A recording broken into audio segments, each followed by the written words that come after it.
ہق کے اردو لائبریری میں پروفیسر قاسم فریدی، آفتاب رانا، سید محمد دائم اور دیگر حضرات، پروفیسر الحاج سید حسین الحق صاحب کے انتقال و پرملال پر اردو کے سبھی حضرات غمزدہ ہوئے۔ 23 دسمبر کی صبح بڑی غمزدہ پیغام لے کر آئی۔ پروفیسر الحاج سید حسین الحق کا پٹنہ میں انتقال پرملال ہو گیا۔ ان کے انتقال کے بعد اردو دنیا میں ایک کوہرام سا مچ گیا۔ پوری اردو دنیا غمزدہ ہو گئی۔ ان کے انتقال کے بعد ان کے جسد خاکی کو گیا لایا گیا۔ جنازے کی نماز گیا میں ادا ہوئی اور سپرد خاک ساسارام میں کیا گیا۔ حسین الحق صاحب کے انتقال سے ادب اور تصوف کی دنیا کا بڑا نقصان ہوا۔ پروفیسر حسین الحق صاحب نے اردو کی دنیا کی جو خدمات کی، یہ صرف ہندوستان میں ہی نہیں بلکہ بین الاقوامی سطح پر جانے اور مانے جاتے تھے۔ انہوں نے کئی کہانیاں بھی لکھی، ناول بھی لکھے، تصوف کی کتابیں بھی لکھی اور اردو کے تنقیدی مضامین بھی لکھے۔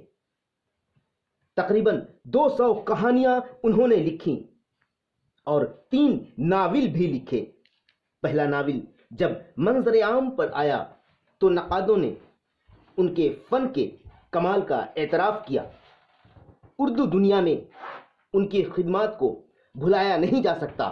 Bureau report 81 Bharat. 23 دسمبر کی صبح بڑے ہی غمزدہ پیغام لے کر سامنے آئی۔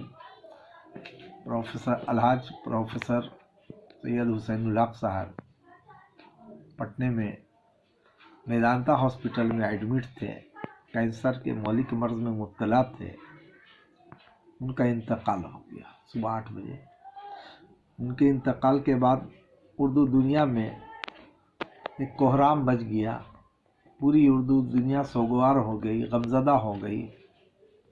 اردو دنیا کے ایک بڑے فکشن نگار کا انتقال پوری دنیا کے لیے غم کا باعث بنا۔ ان کے انتقال کے بعد ان کے جسد خاکی کو گیا لایا گیا۔ گیا ان کی کرم بھومی ہے۔ گیا میں ان کے جنازے کی نماز 24 دسمبر کو صبح 8 بجے ادا کی گئی۔ شہر گیا کے لوگوں نے اس میں شرکت فرمائی۔ اس کے بعد یہ جنازہ لے کر لوگ شاسرام پہنچے۔ جمعہ کا دن تھا۔ بعد نماز جمعہ اہل شاسرام اور دیگر اضلاع کے سے جو لوگ شامل ہونے آئے تھے اس نماز جنازہ میں شریک ہوئے۔ اور بعد نماز جمعہ عصر سے نماز عصر سے قریب پہلے ان کو سپرد خاک کر دیا گیا۔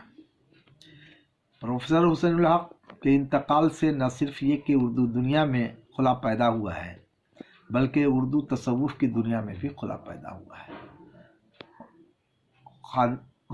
پروفیسر حسین الحق کے خاندان کا بھی بڑا نقصان ہے، ادب کی دنیا کا بھی بڑا نقصان ہوا اور تصوف کی دنیا کا بھی بڑا نقصان ہوا۔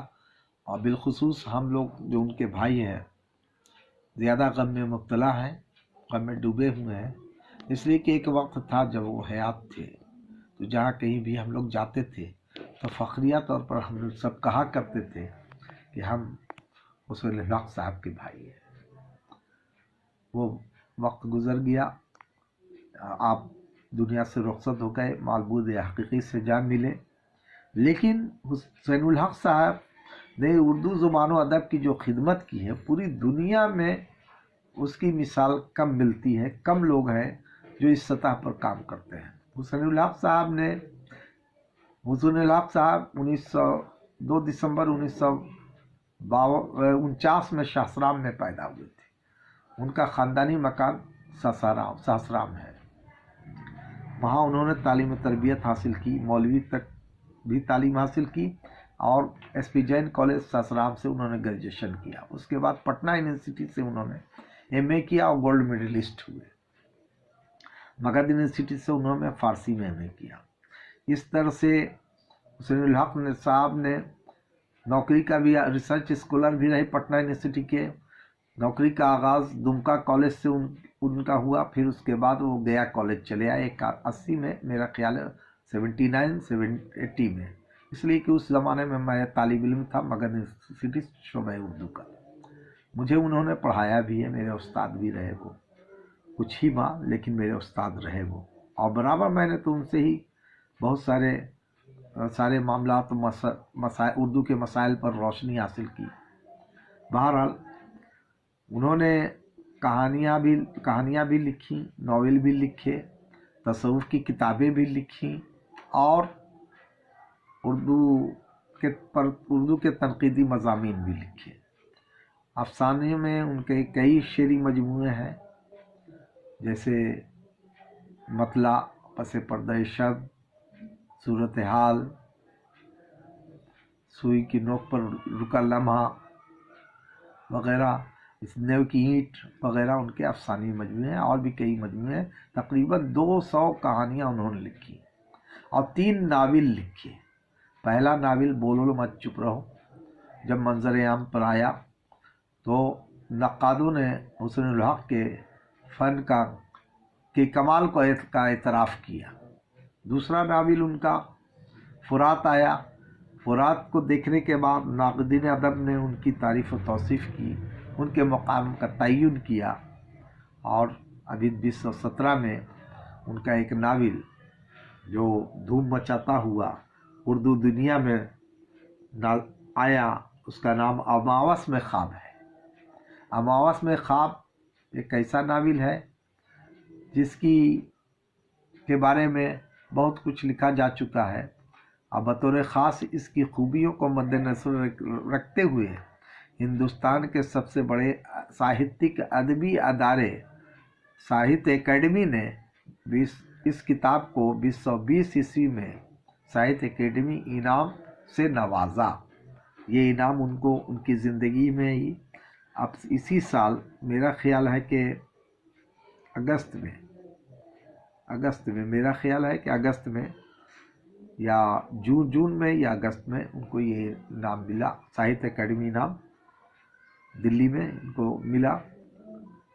حسین الحق صاحب سے اردو دنیا کو بہت ساری امیدیں وابستہ تھیں، لیکن اجل آئی اور لے کر ان کو چلی گئی. غنیمت ہے جو ہم صورت یہاں 2-4 بیٹھے ہیں، بہت آگے گئے، باقی جو ہے تیار بیٹھے ہیں. حسین الحق صاحب تو چلے گئے، لیکن ان کی جو خدمات ہیں اردو ادب میں، ان خدمات کو بھلایا نہیں جا سکتا. آدھا درجن ان کی تنقیدی کتابیں بھی ہیں، تنقیدی جیسے اردو نثر کی اہمیت اور بھی دوسری اردو فکشن کی تنقید، اس کے علاوہ بھی دوسری کتابیں. اس کے علاوہ انہوں نے تحقیق کے میدان میں بھی کام کیا ہے. آثار وسیع یا مشہود ولایت جیسی کتابیں لکھی ہیں تحقیقی. انہوں نے شروع میں شاعری بھی کی تھی اور ایک ان کی طویل نظم کی کتاب منظر عام پر آئی تھی، اس کا نام ہے آخری گیت. اس کے بعد انہوں نے نہ کوئی گیت لکھا نہ کوئی شاعری کی. اگر کی ہوگی تو ان کے پاس رہی ہوگی، ان کے ذہن میں. انہوں نے اسے منظر عام پر نہ لایا. بنیادی طور پر وہ فکشن رائٹر تھے اور فکشن کی دنیا میں بین الاقوامی سطح پر وہ جانے اور مانے جاتے ہیں. ان کے جانے سے ایک بڑا خلا پیدا ہو گیا ہے. اور ان کے زمانے میں ایک بات اور عرض کرنا چاہیں گے یہاں پر ہم، کہ حسین الحق نے جس زمانے میں شاعری افسانہ نگاری شروع کی، اس زمانے میں جدیدیت کی تحریک عروج پر تھی. حسین الحق سے پہلے 2 اور اردو افسانے کا 2 اور دور تھا. پہلا دور تھا رومانوی تحریک کا، جس کے سرخیل تھے سجاد حیدر یلدرم، اور دوسرے دور میں دوسرا دور ترقی پسندی کا تھا،